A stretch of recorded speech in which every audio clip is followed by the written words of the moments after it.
नमस्कार, मी प्रियांका. बी न्यूज मध्ये आपलं स्वागत. सुरुवातीला एक नजर दिवसभरातील ठळक घडामोडींवर.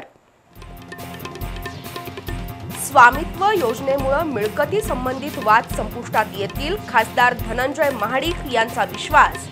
गावठाणातील मिळकतींना 7/12 ऐवजी मिळणार प्रॉपर्टी कार्ड. पंतप्रधान नरेंद्र मोदी यांच्या हस्ते ऑनलाईन पद्धतीने प्रॉपर्टी कार्डचं वितरण. राज्यातील सर्व गडकिल्ले घेणार मोकळा श्वास. 1 फेब्रुवारी ते 31 मे या कालावधीत राज्य सरकार राबवणार अतिक्रमण विरोधी धडक मोहीम.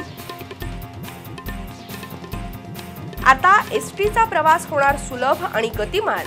दरवर्षी 5000 बसेस खरेदी करण्याचा एसटी महामंडळाचा निर्णय.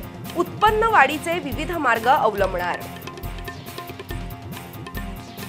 दुचाकींचे सुट्टे पाठ विकणारा निघाला दुचाकी चोरटा. पोलिसांच्या चौकशीतून सत्य आलं बाहेर. शिळे गावातील विहिरीतून चोरीच्या 4 दुचाकी काढल्या बाहेर. आणि इचलकरंजीतील जुन्या वादातून ट्रॅक्टर ट्रॉलीखाली ढकलून दिल्यानं तरुणाचा मृत्यू. 3घांवर गुन्हा. रुग्णालयाच्या तांत्रिक चुकीमुळे मृतदेहाचा अंत्यविधी पार पडला उशिरा. नातेवाईकांमधून संताप.